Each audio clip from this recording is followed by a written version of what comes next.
Hathras case को लेकर जहां पूरे देश में आक्रोश का माहौल है, वहीं उस केस में नए तथ्य सामने आने लगे हैं। इस पर हमसे ज़्यादा बात करने के लिए हैं फॉर्मर एसीपी दिल्ली पुलिस के वेद भूषण जी। सर, सबसे पहले तो आपका बहुत बहुत स्वागत है।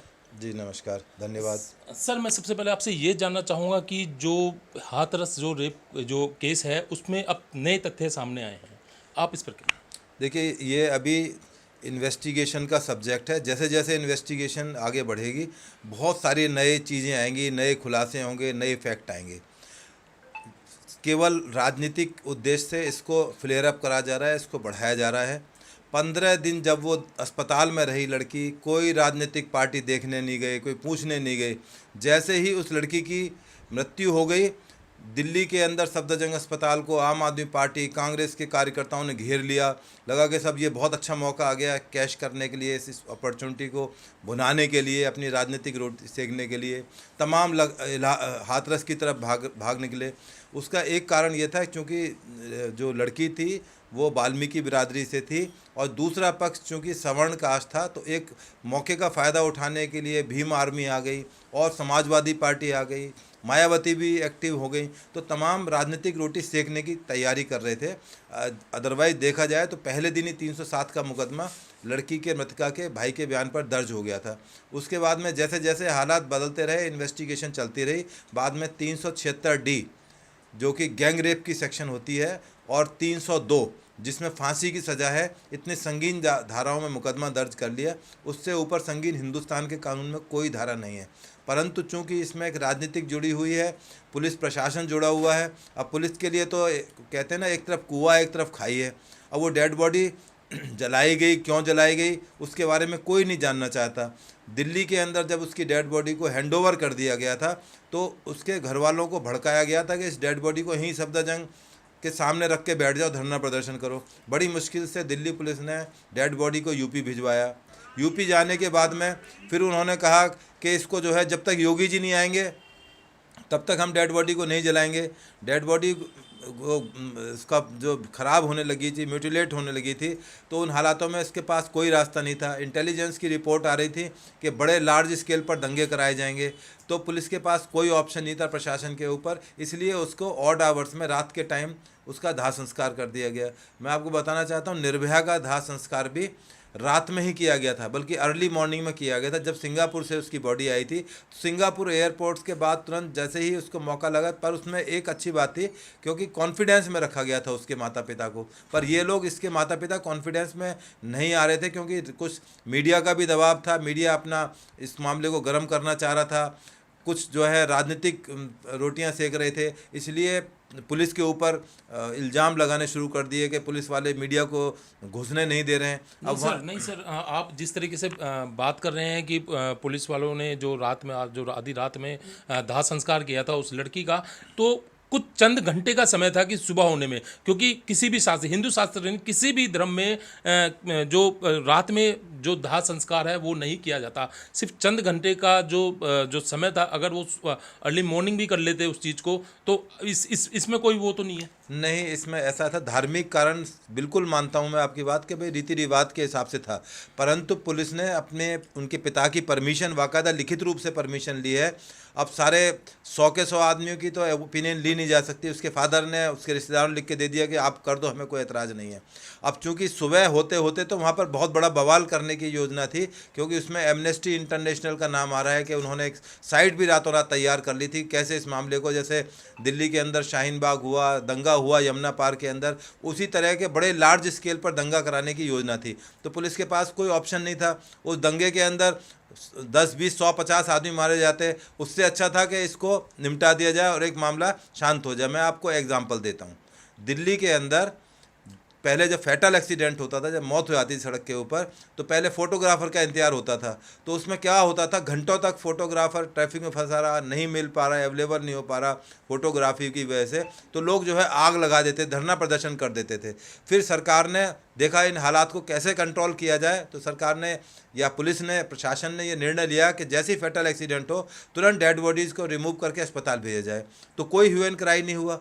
तो इसलिए जैसे हालात होते हैं, प्रशासन को उसी हिसाब से एक्शन लेना पड़ता है। पुलिस का एक्शन इसमें बहुत जस्टिफाइड नहीं, बहुत बढ़िया एक्शन पुलिस का है कि पुलिस ने किसी बिना लॉ एंड ऑर्डर की बड़ी प्रॉब्लम्स को बचने के लिए एक छोटी प्रॉब्लम जिस पे जो पुलिस पे एलिगेशन लगा रहे हैं, अभी मामला सुप्रीम कोर्ट में बेचाराधीन है। 12 तारीख की डेट लग चुकी है। सुप्रीम कोर्ट ने कुछ हिदायतें दी है यूपी सरकार को कि जिन पर अमल करना है, तो तमाम हाई कोर्ट में मामला बेचाराधीन है और जितने भी मुकदमे दर्ज हुए हैं सब इनका आखिरी निर्णय कोर्ट के अंदर होना है। तो आप तमाम को सबको इंतजार करना चाहिए। अब जैसे बॉम्बे के अंदर सुशांत केस के अंदर लास्ट में आके मामला 0 निकला, तो इसमें तो इतने भारी धाराओं के अंदर मुकदमा दर्ज है जिसमें फांसी की सज़ा हो सकती है यदि वो सही पाए गए। परंतु अब उसमें कहानियाँ निकल कर आ रही हैं, कुछ पैच निकल कर आ रहे हैं कि लड़का और लड़की के बीच में कुछ चैट उनकी बातचीत होती थी, उनके परिवारों के बीच में कोई रंजिश का मामला आ रहा है। एक ठाकुर ग्रुप लड़की के साथ था, दूसरा ग्रुप दूसरे के साथ था। तो इस तरह की वहाँ पंचायत हुई है वहाँ पर इस चीज़ को लेकर, तो इसको जाति समीकरण के आधार से जोड़ा जा रहा है जो कि ठीक नहीं है। तो तमाम को इंतज़ार करना चाहिए कि इसकी इन्वेस्टिगेशन जब पूरी हो जाए, जब इस मुकदमे का ट्रायल हो। मैं बिल्कुल आपको शर्तियाँ बता रहा हूँ, अभी आप 10 दिन बाद सब इस हाथरस को भूल जाएंगे। निर्भया जब केस हुआ था तो पूरे हिंदुस्तान में आग लग गई थी, पर जब वो मुकदमा ट्रायल में हुआ किसी ने नहीं पूछा उसको। लास्ट में 8 साल बाद इंतजार के बाद उसको फांसी की सज़ा दी गई। वो भी इसलिए दी गई क्योंकि हैदराबाद में पुलिस ने एनकाउंटर कर दिया था रेपिस्ट का, इसलिए अचानक लोगों की नींद खुली कि अरे निर्भया केस का क्या हुआ। फिर निर्भया केस को दोबारा जगाया गया, उसमें फांसी दी गई। तो इसलिए ये एक हवाई हवा कार्रवाई है, इसमें बहुत ज़्यादा कुछ निकल के नहीं आना है। जो लॉ का कोर्स है, एक्शन है, उस हिसाब से कानून काम करेगा, उस हिसाब से पुलिस काम करेंगी, उसी हिसाब से अदालत करेंगी। ये केवल राजनीतिक उद्देश्य के लिए किया जा रहा है। पुलिस को कटघरे में खड़ा करा जा रहा है। पुलिस हमेशा कटघरे में खड़ी होती रही है, आज भी है, आगे भी रहेगी। हिंदुस्तान ही नहीं पूरी दुनिया के अंदर पुलिस को हमेशा कटघरे में खड़ा करा जाता है। वो बनाई इसलिए जाती है कि वो सॉफ्ट टारगेट है। जब भी कोई बात हो तो पुलिस के ऊपर डाल दो। समाज अपनी जिम्मेदारियों से, प्रेस अपनी जिम्मेदारियों से, धार्मिक संस्थान अपनी जिम्मेदारियों से, सरकारें अपनी जिम्मेदारियों से बच जाती हैं, केवल पुलिस के ऊपर डाल दी जाती है। उसमें एसपी एसएचओ तमाम को लाइन हाजिर कर दिया गया, उनके खिलाफ ये एक्शन हो गया, वो एक्शन हो गया। मतलब आपके हिसाब से कि जो छोटी मछली है उनको फंसाया गया है, बड़ी मछली जो है वो अभी भी बाकी है जाल से। हाँ, मतलब जो सस्पेंड किए गए हैं, चाहे एसपी हो चाहे वो एसएचओ हो, जो छोटे लेवल के जो पुलिस अधिकारी है उनको सस्पेंड करके बड़ी मछली को बिल्कुल, क्योंकि अब उसमें डीएम, चूँकि यूपी के अंदर सारा मामला डीएम के अंडर चलता है, डीएम साहब खुद मौके पर मौजूद हैं, उनके खिलाफ कोई एक्शन नहीं लिया गया। केवल पुलिस वाले जी, क्योंकि डिसिप्लिन फोर्स हैं, वो बोल नहीं सकते, नौकरी में उनकी मजबूरी होती है। मैं तो चूँकि रिटायर्ड आदमी इसलिए खुल के बोल भी रहा हूँ आपके सामने। डीएम साहब के खिलाफ अभी तक कोई एक्शन नहीं लिया, जब सब कुछ एलिगेशन उनके खिलाफ जाता है। जो भी उनकी वीडियोज़ आई हैं, जो भी उनके आदेश हैं, सब वो रिकॉर्ड पर हैं, सब पब्लिक डोमेन में है, फिर भी सरकार उनके खिलाफ नहीं एक्शन ले पा रही है। ये तो यूपी सरकार जानती है। तो इसलिए पुलिस के हर टाइम कटघरे में खड़ा करना ठीक नहीं है। इससे पुलिस का मनोबल टूटता है और पुलिस वालों की कार्य प्रणाली के ऊपर प्रश्न चिन्ह लगाए जाते हैं। सर, आप पुलिस महकमे से जुड़े हैं, जो पीड़िता का परिवार है, मैं आपसे ये जानना चाहूँगा, जो पीड़िता का परिवार है उस पर यह भी आरोप लग रहे हैं कि जो एफआईआर में जो तथ्य बदले हैं वो बार बार पीड़िता के परिवार से बदले गए हैं। ये कितने सही है आपके? देखिए, पुलिस अपने आधार पर कोई नहीं करती। 307 का मुकदमा, अटेम्प्ट टू मर्डर का मुकदमा दर्ज किया है।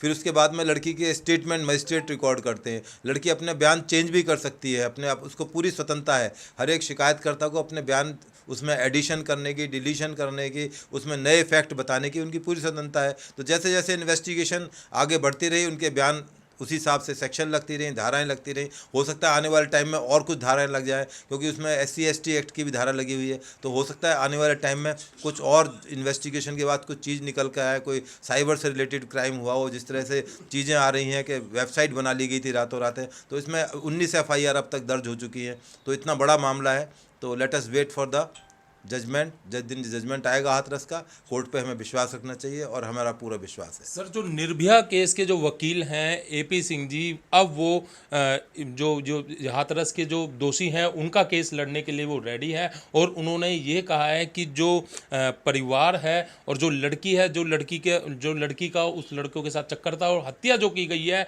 वो उन लड़कों ने नहीं की है, बल्कि पीड़िता के जो भाई है, उसका नाम जो संदीप था, उसने की है। इस पर आपका क्या कहना है? हाँ, उसमें ये इस तरह की बातें निकल कर आ रही हैं कि शायद इन परिवारों के बीच में कोई पुरानी रंजिश थी और उस रंजिश का बदला लेने के लिए उन्होंने उस लड़की का ही मर्डर करके और उन दूसरी पार्टी पर एलिगेशन लगा दिया, जो अरेस्ट हो गए, क्योंकि इसमें रेप की पुष्टि नहीं हुई है। जो आपने देखी होगी, जो एडीजी प्रशांत कुमार हैं, उन्होंने अपने रिपोर्ट में और अपने वीडियो में बिल्कुल एक बहुत मजबूत स्टैंड लिया है, क्योंकि डॉक्टर्स ने जब उसका पोस्टमार्टम दिल्ली के अंदर हुआ है, यूपी में होता तो फिर भी एलिगेशन होता, दिल्ली में पोस्टमार्टम हुआ है, उसके प्राइवेट पार्ट में ना कहीं सीमेन मिला है, ना कोई ऐसी चीज़ें मिली हैं जो दिखाती हों कि उसके साथ सेक्स के टाइम पर कोई ज़ोर ज़बरदस्ती की हुई है, उसके प्राइवेट पार्ट पर कोई इंजरी हो, तो ऐसी कुछ चीज़ कुछ भी नहीं मिली है। तो इसलिए ये तमाम चीज़ें इन्वेस्टिगेशन का सब्जेक्ट हैं, और अब तो सीबीआई के पास इन्वेस्टिगेशन चली गई है, दूध का दूध पानी का पानी हो जाएगा। तो ये थे हमारे साथ फॉर्मर एसीपी दिल्ली पुलिस वेद भूषण जी। कैमरामैन दिनेश के साथ मैं राजेश संवर, दिल्ली दस्तक के लिए।